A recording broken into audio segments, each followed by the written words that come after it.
Salut les gars, premier entraînement de ma réhab du coup, et premier entraînement d'ailleurs dans mon home gym, donc j'espère que ça va vous plaire. Pour récapituler un petit peu du coup sur ma dernière compétition, donc ma compétition qualificative aux France, je me suis blessé sur ma deuxième barre de deadlift dans la phase concentrique de départ, donc j'ai entendu un clac au niveau de l'insertion ischio fessier, je ne saurais pas trop la situer, mais en tout cas ce qui était sûr c'est que même m'asseoir sur les toilettes ça me faisait des douleurs insupportables, donc faire du deadlift et du squat c'était vraiment foutu pour le moment. Donc ce que j'ai fait c'est que je me suis concentré sur le bench, c'est pour ça que je voulais d'ailleurs aller au France Bench pour avoir un objectif en fait, mais bon, j'y suis pas allé pour diverses raisons, mais du coup je m'étais préparé uniquement sur du bench. Et à côté, en fait, je m'entraînais au niveau des jambes sur des mouvements qui me faisaient pas mal. Et à côté, j'avais une petite réhab pour l'afflux sanguin et garder un peu de mouvement sur la zone. Et petit à petit, j'ai incrémenté du squat et un peu de deadlift lors de mes séances pour voir où la douleur en était. Donc ça me crée toujours des douleurs, mais plus les séances passent et moins j'ai mal, et plus le temps passe, moins j'ai mal aussi. Donc on est à 8 semaines des France. Donc forcément je ne vais pas participer aux France si je ne peux pas squatter et deadlifter. Donc ce que je me suis dit c'est que je vais faire 3 semaines de réhab. Donc je vais réintroduire sérieusement du squat et du sumo. Je vais voir ce que ça donne au niveau des douleurs. La ligne directrice de ce bloc, c'est tout simple. C'est travailler sur un maximum de volume avec une charge assez basse pour l'afflux sanguin, pour retrouver des schémas moteurs, voilà, pour retrouver une petite cohérence dans mes mouvements et suivre voilà, cette ligne directrice qui est de ne pas brûler les étapes, parce que forcément, quand on est en réhab et quand on peut de nouveau squatter et deadlifter, on a tendance à vouloir mettre trop vite, trop lourd trop vite, pardon. C'est pour ça que moi, du coup, je vais bosser sur souvent des ramp-up, donc une montée en gamme en fait, qui va faire en sorte d'accumuler du volume sans pour autant en fait rajouter trop de stress mécanique qui pourrait fragiliser la zone qui est déjà fragilisée forcément. Donc je serai à 2 squats par semaine, donc un squat volume léger et un squat où on va aller chercher un petit peu plus d'intensité pour voir un petit peu ce que je peux faire au niveau de charge un petit peu plus lourde avec un rep range assez bas, donc sur du 3 répétitions. Et pour le deadlift, du coup, je vais passer sur un tradi, parce que c'est le deadlift qui me procure le plus de douleur. Donc un tradi et un sumo en ramp-up, donc le même principe que le squat, et pas de lourd sur le sumo, juste histoire de voir voilà, est-ce que ça peut guérir avec le temps. Et ensuite, on partira sur une prépa ou non, ça dépendra des douleurs. J'espère que oui, parce que les freins, c'était mon objectif depuis que j'ai commencé la FA, et je me suis préparé pour ça, donc je pense que ça devrait le faire. On reste serein par rapport à ça et on commence la réhab dès maintenant.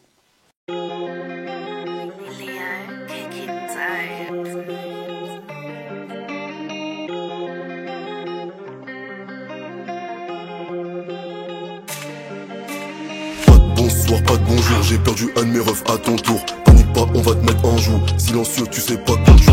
Pas de bonsoir, pas de bonjour, c'est tombé sur toi, c'est pas ton jour. Bang bang et tu crois qu'on joue. Bye bye, tu meurs pour toujours. L'histoire elle est touchante, le cœur il est glacé.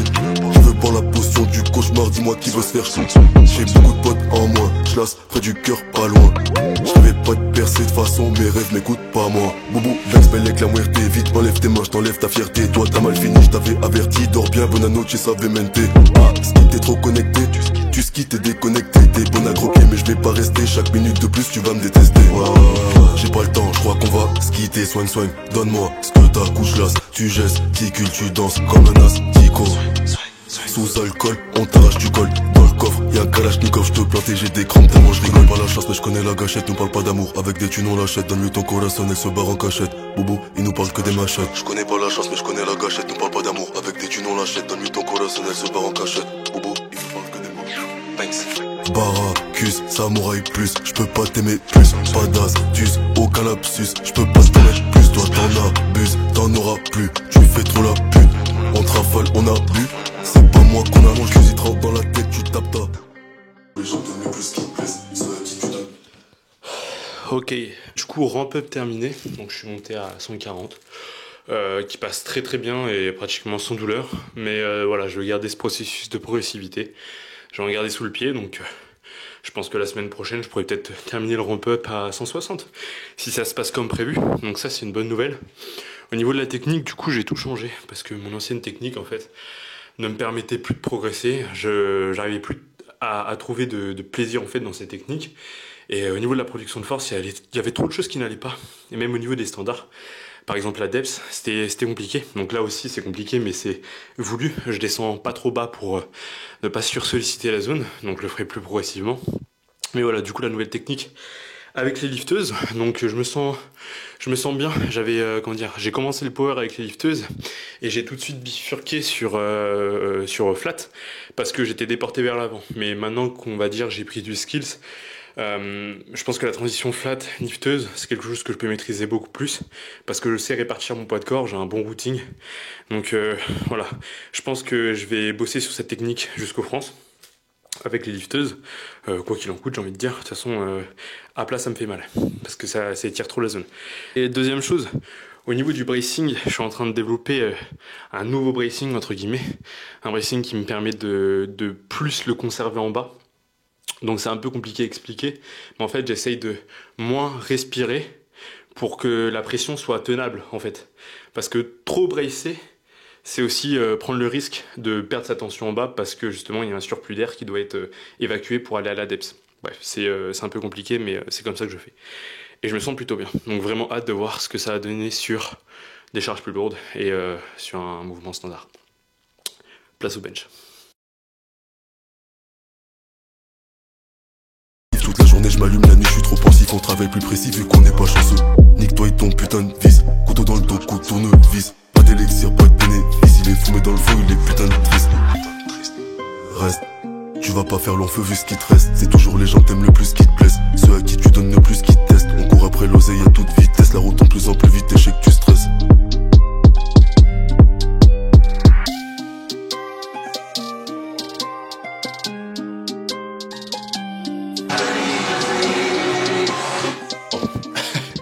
Le bench un peu compliqué en ce moment, parce que j'ai tendance à, déstandardiser mon mouvement dès que je me sens mal sur une séance.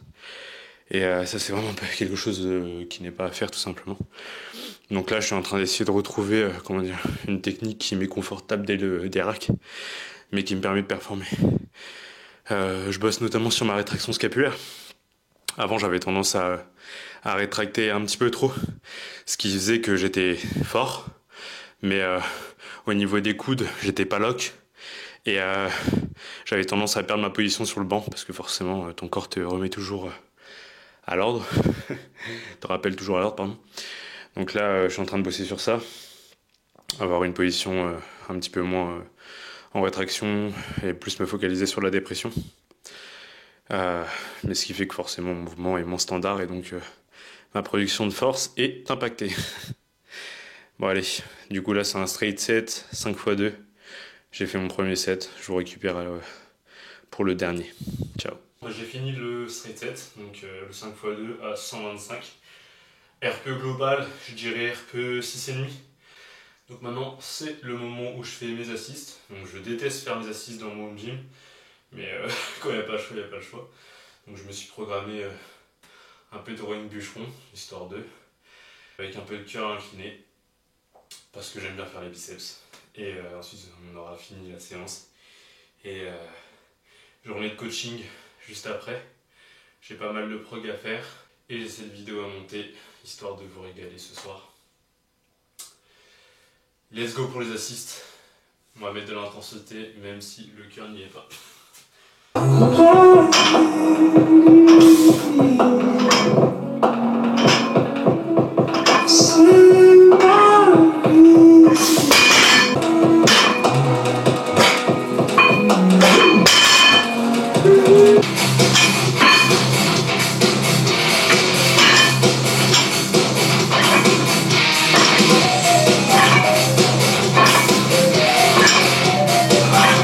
Le rowing bûcheron, avec accent sur la concentrique et en lourd, c'est quelque chose pour le cardio en série longue.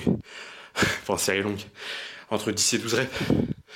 J'aime bien cet exercice parce que je peux y aller comme un bourrin, tout en étant en tension, pardon. Et c'est le genre d'exercice, par moments, ça fait du bien un peu quand t'es dans une phase. Bon, en ce moment, je dors très mal. J'ai un peu d'anxiété et tout ça par rapport à certaines choses. Mais en fait, ça fait du bien ce genre d'exercice où tu peux genre juste envoyer, arrêter de réfléchir. C'est un exercice très émotionnel finalement. Un peu comme le deadlift par exemple. Le deadlift c'est, on va dire, le mouvement le moins technique dans le SBD. Et c'est du coup le mouvement où tu peux mettre le plus de hype. Euh, voilà, toute l'énergie que tu peux accumuler dans ta vie, le stress, voilà, les mauvaises choses, mais que tu peux retransformer, tu peux le mettre dans le deadlift. Et par exemple, le rowing bûcheron, nickel. Plutôt qu'un exercice, voilà, coude ouvert avec tempo, tout ça, où tu dois être très concentré sur ta tension, très concentré sur ta technique. Là, tu y vas comme un bourrin et ça fait du bien, quoi. On passe au curl.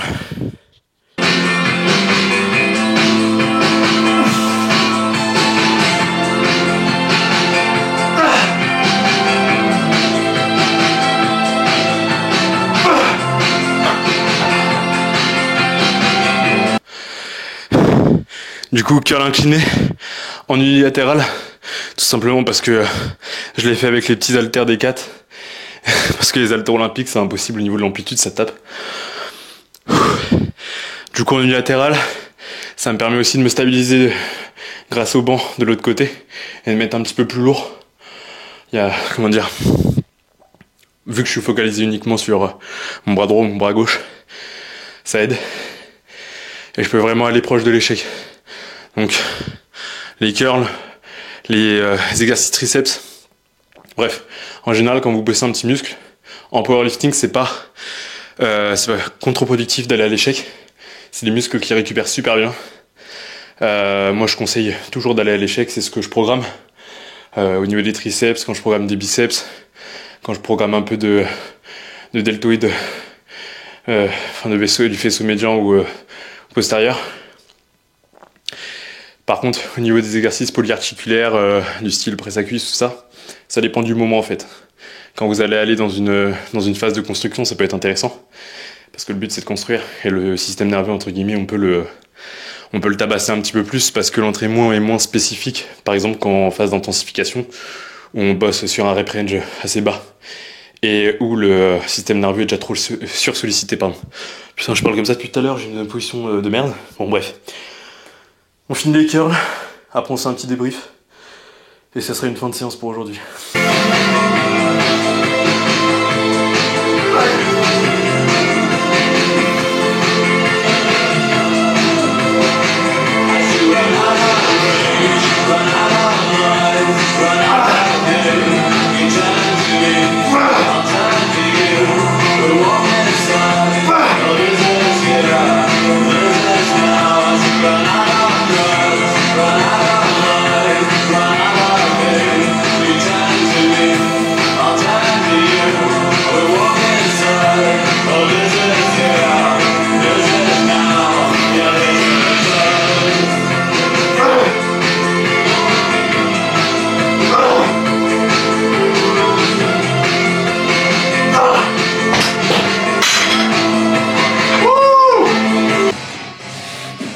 Les gars, faut écouter du métal.